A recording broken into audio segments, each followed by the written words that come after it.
Rahayu, mugi-mugi sami rahayu ingkang pinanggih. Kembali kami mau menemui sahabat-sahabat YouTube yang berbahagia. Kali ini aku akan mau medar manunggaling kawula kelawan Gusti.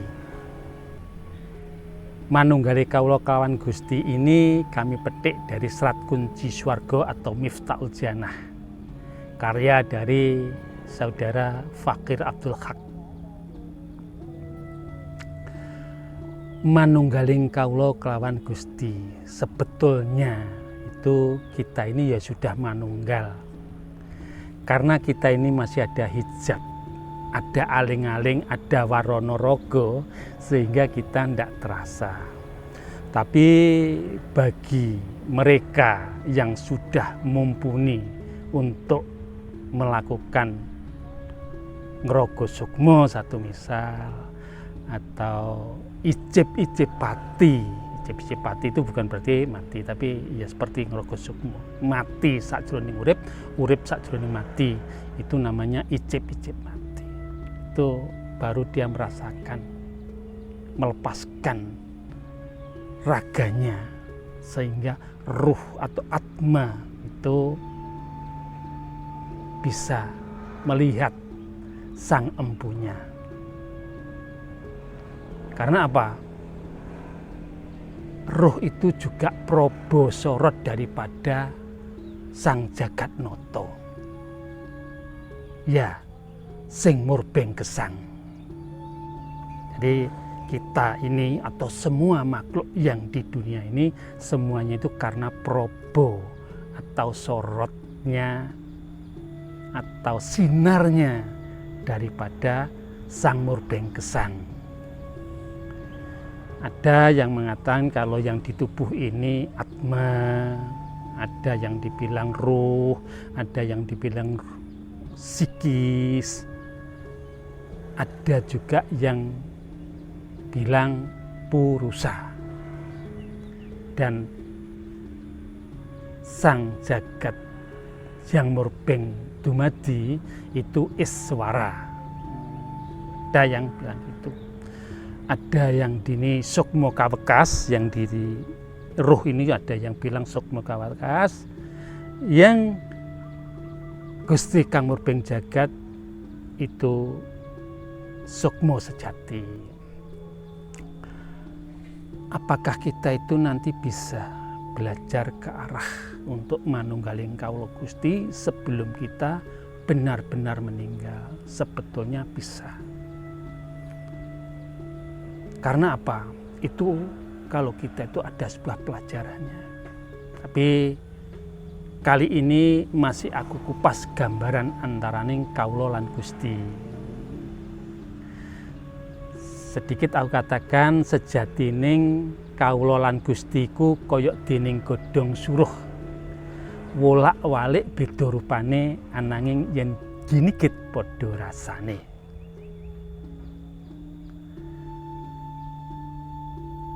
Gambaran ning kawula kaya apa? Kayak apa? Gambarannya Gusti itu kayak apa? Gusti itu betulnya bagus sing ati. Tapi sang murbeng dumadi ya sang guru sejati, sukmo sejati, itu gambarnya demikian. Taruhlah 1000 kemaron di tengah lapangan. Terus di situ terisi air semua. Dan di tengah siang hari, pada saat matahari itu di atas, matahari itu akan menyoroti 1000 kemaron itu.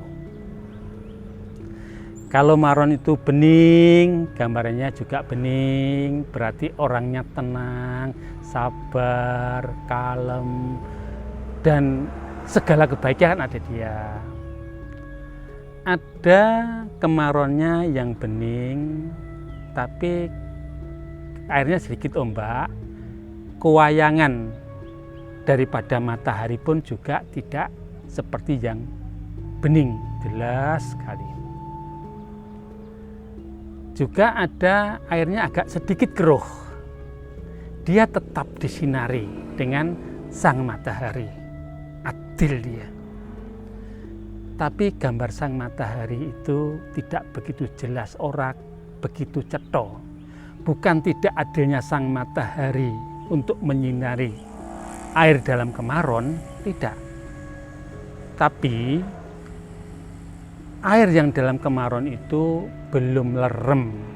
Nah, saat-saat seperti itulah, seperti kita yang belum lerem, kita kalau ingin merasakan kaliputan, kapurbo, kawaseso, proboning Gusti, kita harus melakukan satu perjalanan sabar, ikhlas, dan suka menolong, dan dijalani atau ditambahi olah napas dalam bahasa yoga atau meditasi. Tentang masalah tata cara, memang kami ini hanya memberikan sebuah informasi, bukan tutorial, sehingga informasi-informasi nanti agar panjenengan tangkap dengan baik dan benar. Nanti satu ketika kami akan memberikan gambaran, hanya sebagai gambaran bagaimana kita itu ngelerem ning jiwa, ngelerem ning rasa, supaya banyu sing ning maron bening iso kewayangane srengenge cetha kewelo-welo. Nah, gambaran yang di Kemaron, kewayangan srengenge yang di Kemaron itu bukan anak srengenge, bukan cuwilan srengenge, bukan gempilan srengenge, dan bukan apa-apanya srengenge, tapi dia sorot utawa probone srengenge. Nah, pada saat air Kemaron nanti habis karena dia itu asat seperti perjalanan seorang manusia akhirnya akan mati, dia kembali ke empunya, balik ayang-ayangi srengenge, kuwayangan srengenge balik nyanggone srengenge, yaitu yang namanya bali marang mulanira ning urip. Nah, tapi kalau di dalam air tadi masih ada sebuah kemelekatan, ada sebuah kekotoran walaupun sedikit, dia tetap akan kembali lagi ke jagat raya, tidak bisa diterima.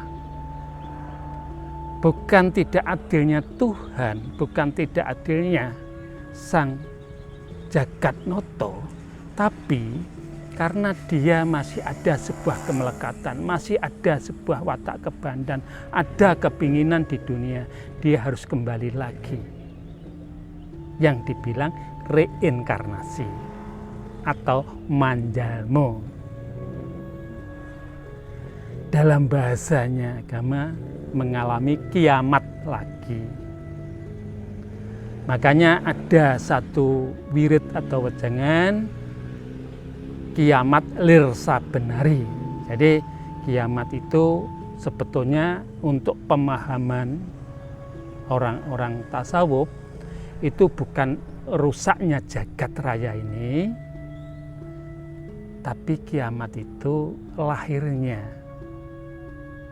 ruh ke dunia. Jumeneng kelawan diri pribadi. Kalau bahasa kiamat dalam bahasa Jawanya itu gento kekeleng atau gento kekeling.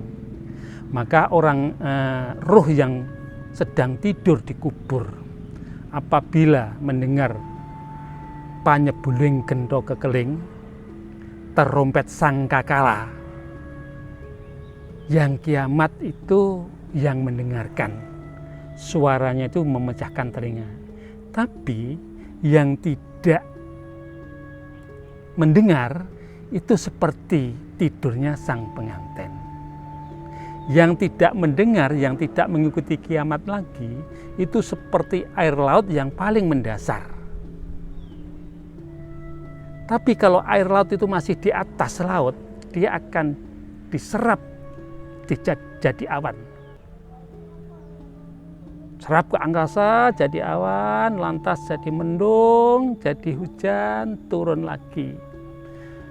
Entah turunnya di kali, entah di Kalenan, entah di Comberan, entah di Bengawan, dia akan muaranya lagi kembali ke laut.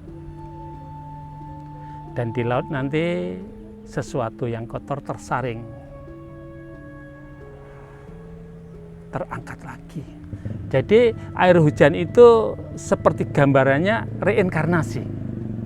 Dari laut ditarik ke atas, dari atas jadi awan, jadi mendung, turun lagi dari hujan, jatuhnya biasanya yang dulu itu di pekarangannya si A, hujan yang hari ini dia jatuh di selokan atau di parit. Jadi reinkarnasi itu yang dulu lagi kembali ke laki belum tentu. Yang dulu itu manusia kembali ke manusia juga belum tentu. Yang dulu dari hewan kembali ke hewan juga belum tentu. Tergantung pakartine. Tergantung cara dia hidup di dunia kayak apa. Jadi kalau sudah manunggaling kawula kawon Gusti, itu ruh-ruh, atma-atma, jiwa-jiwa yang sudah bersih tanpa ada nuhtah, sudah tidak ada kemelekatan,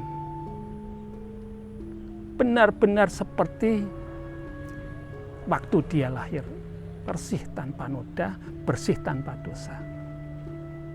Di sini maka dikatakan ruh itu yang di tubuh manusia dalam adat itu ada yang bilang sukmo kawekas, karena mendapatkan wekas, mendapatkan sebuah pesan, kamu harus kembali menyelesaikan permasalahanmu di dunia, selesaikan dulu.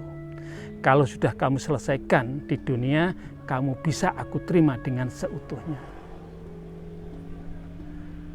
Ada juga yang bilang puruso,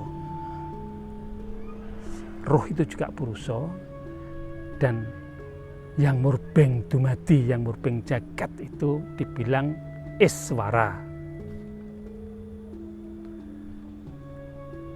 Kayak seperti keris dengan warangkanya. Yang dibilang manunggali kalawan Gusti koyok warangka wis manjing nyang curiga. Nah, itulah. Dah keris dah masuk pada warangkanya. Sudah sebuah kesempurnaan. Tapi kalau warangka itu masih kotor dalam kemelekatan apa, ketempelan apa, masuk ke keris itu, masuk ke warangka susah juga. Tapi kalau warangka itu sebagai kawulo, dia pun juga harus melakukan peleburan, melakukan sebuah pendadaran, agar dia betul-betul nyemplung nyang kawah Condro Dimuko mampu, dan dia mampu membersihkan diri di kawah Condro Dimuko itu sendiri. Jadi kawah Condro Dimuko itu adalah pembersihan tentang masalah kemelekatan dan noktah-noktah keduniawian dari kehubudunian, agar orang tersebut tidak hubud dunia, ora kebandan, tidak terikat keduniawian. Dia lepas landas. Demikian salah satu cuplikan sebagian manunggaling kawula kelawan Gusti yang bisa kami paparkan.